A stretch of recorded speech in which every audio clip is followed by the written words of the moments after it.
The closer the European Union gets to signing a trade agreement with the South American bloc Mercosur, the more heated the debate becomes. Farmers from across the European Union are travelling to protest. Every small step and every small obstacle can bring leaders closer to asking themselves whether this is the right path for Europe. Eurocrats led by Ursula von der Leyen want to introduce a trade agreement with Mercosur countries that is harmful to Poland, among others. This could destabilize the entire beef sector in Poland, but not only that, we also have a problem at the moment with the sale of agricultural products, that is grains, which are currently being sold below production costs. Costs are constantly rising, but unfortunately, prices have remained the same as they were 30 years ago. MEPs from the Law and Justice Party are loudly opposing the agreement. Just as the European Union's climate policy is strengthening the Chinese economy, European agriculture will fall victim to the Mercosur agreement. Small and medium-sized farms will be the first to collapse. Mercosur provides for the admission of agricultural products produced in South American countries. The agreement is expected to benefit industrialized countries such as Germany and the Netherlands, but threaten the economies of countries with developed and strong agricultural sectors such as France and Poland. An agreement is being pushed through that will destroy European agriculture and undermine the health security of all citizens living in the European Union. The fact is that our food security has been traded for the profits of German industry. Italy is torn between protecting farmers and maintaining exports to Mercosur countries. Prime Minister Giorgia Meloni agreed with the French President that there is a need to postpone the final vote on this issue in the European Parliament. We will not be voting on this agreement today. What we will be doing today, as has already been rightly said here, is voting on an instrument that responds to the needs of part of the agricultural sector and the concerns of political leaders from various European countries. This sector and these countries have been demanding greater guarantees. Italy's position is crucial. It is up to Rome to build a so-called blocking minority that is 35 representatives of 4 countries with 35% of the community's population. As noted by Jacek Saryusz-Wolski, President Nawrocki's advisor on European affairs, dark clouds are gathering over Mercosur. The chances of von der Leyen signing the agreement on the December 20th in Brazil are dwindling. The vote on the Mercosur has been dropped from the agenda of today's meeting of the EU General Affairs Council as planned. Resistance among member states is growing. Italy has joined France in demanding that the vote be postponed. Ireland, Poland, Hungary and Austria are all against the agreement. Belgium and the Netherlands are hesitant. Italy's position will tip the scales in the eventual vote. Polish farmers have been protesting for many months, but the government insisted that nothing could be done. Today, it seems that the Smiling Coalition has joined the thousands of farmers who warned against an agreement that would be disastrous for Poland. The agreement with the Mercosur countries is a gun pointed at the head of European farmers. Today, I reiterate that Poland says no. These words echo those heard today in Paris and Italy. The government is covering up its mistakes by blaming, of course, the Law and Justice political party. When it was possible to break off these talks, what did the Law and Justice government do then? It remained silent. In 2019, Ursula von der Leyen, as President of the European Commission, reassured us that the trade agreement with the Mercosur countries would not threaten European agriculture in any way. Ms. von der Leyen clearly stated that the trade agreement with the Mercosur countries must be ratified by all the parliaments of the member states. Then these agreements were broken. The basic rules of decision-making were broken. Member states were deceived, and the claim that Law and Justice is responsible for this is simply a lie. What threatens domestic agriculture directly translates into our food security. Polish President Karol Nawrocki has appointed a Council for Agriculture and Rural Affairs. This will be advisory assistance that will allow the President to make decisions and protect Polish farms and Polish farmers from the actions we have already discussed here regarding the Mercosur countries, but also Ukraine. The range of topics to be discussed at the regular meetings is very broad, including, of course, EU regulations and decisions made in Brussels. Specific solutions will also be proposed. The European Commission's policy takes into account the dependence of almost 500 million people in the European Union on external food supplies. This is a matter of the Mercosur agreement, the agreement with Ukraine, which was adopted over Poland's head, as well as opening up food from other regions of the world. But apart from trade agreements that are harmful to Poland, Polish farmers have to deal with problems on a daily basis which, like Mercosur, have a direct impact on our food security. mamy też w Polsce ASF. We also have ASF in Poland, which has been around for 12 years and is doing well. Farms are going under one after another, healthy animals are being culled, and production is declining. The result is that since we have fewer animals, we have an oversupply of grain that we cannot cope with. And the government's passivity on these issues is ruining the Polish countryside.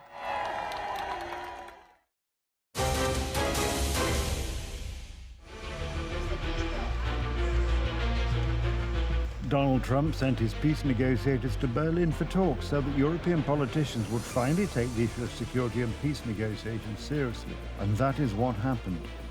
I think the Americans, who are the mediators, will now propose further steps. I would like America to continue mediating for peace. The Americans propose to achieve peace in stages. We're getting closer. We're having tremendous support from European leaders. They want to get it ended also. And at this moment, Russia wants to get it ended. The problem is they'll want to get it ended and then all of a sudden... The agreements in Berlin are a moderate step forward in what is still a long and complicated process. In general, the various meetings, talks and agreements of the last few weeks are really the result of pressure from the United States. The first step has been taken in Berlin. Europe is finally beginning to understand that it is time to take some responsibility for what is happening in the region in order to prevent further Russian escalation. Progress is made possible thanks to the alignment between Ukraine, Europe and the United States. So we will continue working closely with President Zelensky and President Trump to achieve what we all want. An important issue is the powerful security guarantees offered to Ukraine by Donald Trump's envoys, comparable to those offered to NATO member states. This is an important diplomatic signal to both Kiev and Moscow. For some, it is support, for others a warning. Na tym szczycie europejskie państwa ustaliły to, co...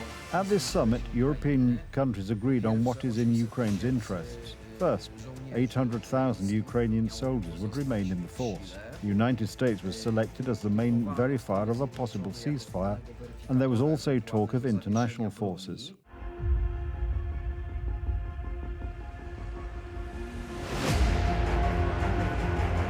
Paris and Berlin, who were slow to help Ukraine when Russia invaded in 2022, are now at least officially declaring that they want to help in the peace process.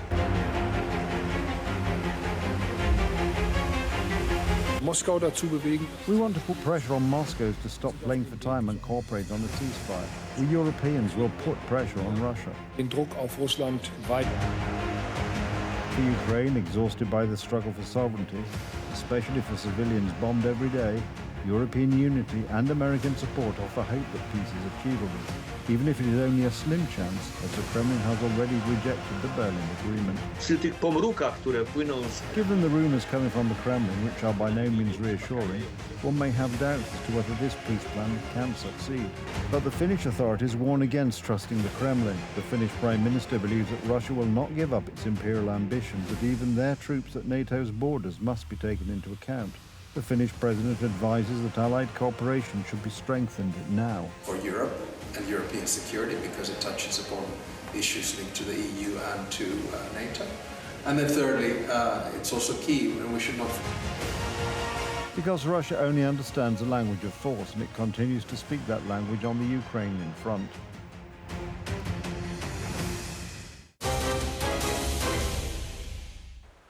British intelligence published a report on Russian tactics of harassing NATO, warning of Moscow's intentions. In the shadow of ongoing peace talks in Ukraine, Russia is playing a game of weakening NATO countries. Information coming from other Western European countries is also alarming. According to German defense experts, the Kremlin has deployed 2 army corps in Belarus, numbering over 300,000 soldiers ready to attack.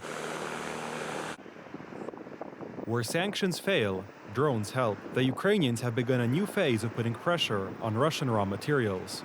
With Moscow circumventing sanctions on oil supplies using its so-called Shadow Fleet, the Shadow Fleet's ships have now become the target of attacks in the Black Sea. In addition to oil tankers, the Ukrainians have significantly developed their capabilities to attack the Russian Navy, all this with the use of surface drones. The enemy is entrenched. Ships barely operate. They go out 20 nautical miles, launch ballistic missiles, and return.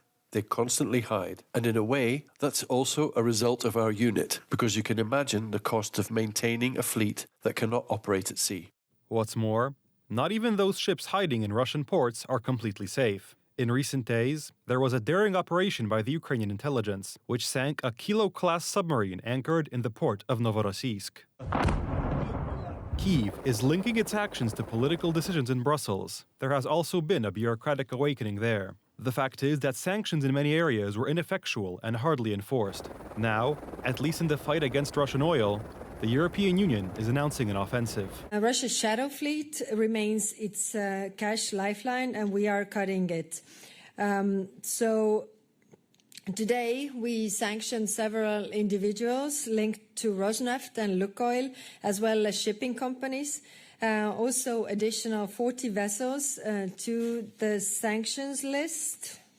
To cut off Russia's cash flow faster, we will now also sanction shadow fleet vessels on a rolling basis. However, this may not be enough. Neither to slow Russia down, nor to weaken it in any real sense.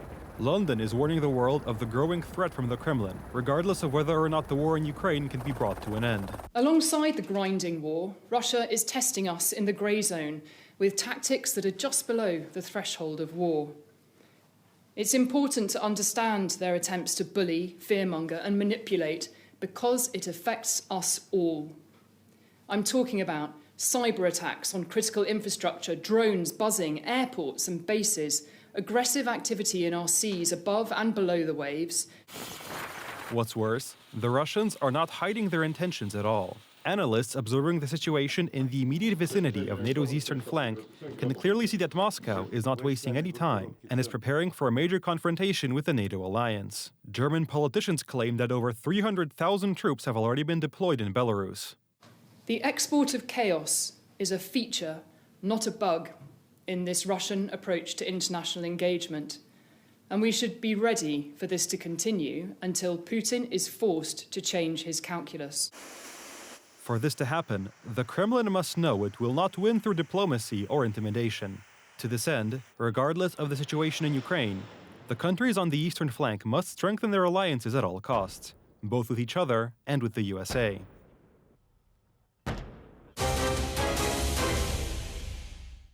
Poland is among the United States' closest allies and friends. These are the conclusions of the latest report by Ronald Reagan Presidential Foundation. Almost 3/4 of respondents see Poland as friendly to the U.S. and Americans. Among the opponents, Russia remains unchanged. It also turns out that the vast majority of respondents do not want American troops to withdraw from NATO. Another day of joint military exercises at the training ground in Bemowo-Piskie. Polish and American tank crews, sweating and sometimes knee-deep in mud, are putting the transatlantic alliance into practice. This dedication is paying off. According to the latest report by the Ronald Reagan Presidential Foundation, we are ranked 4th among America's greatest allies. In terms of public trust, only the British, Canadians, and Finns are ahead of us.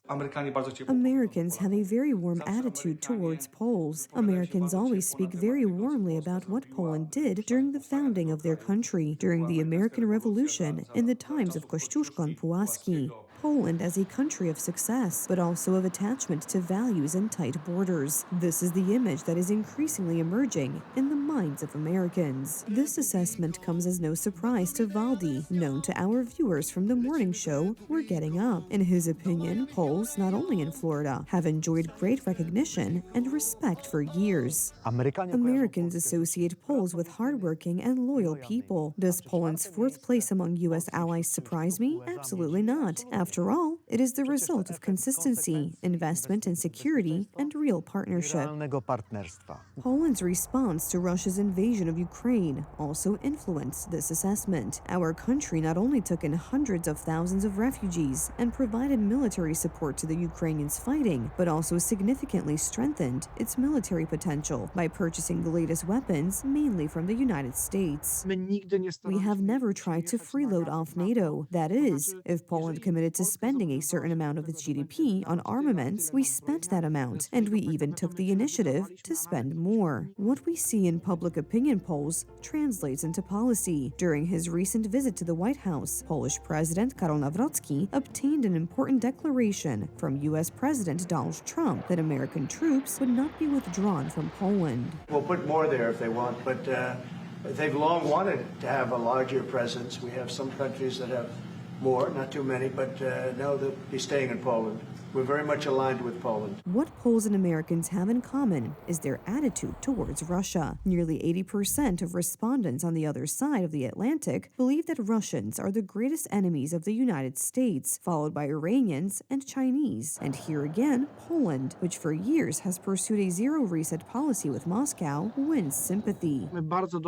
We knew Russia's intentions very well. We articulated very clearly our concerns about certain plans. Research by the Reagan Foundation also shows Americans' attachment to the transatlantic alliance. Over the past 3 years, support for NATO has increased by 8 percentage points. Interestingly, 3/4 of Americans support Article 5 of the North Atlantic Treaty, which is the basis of our security.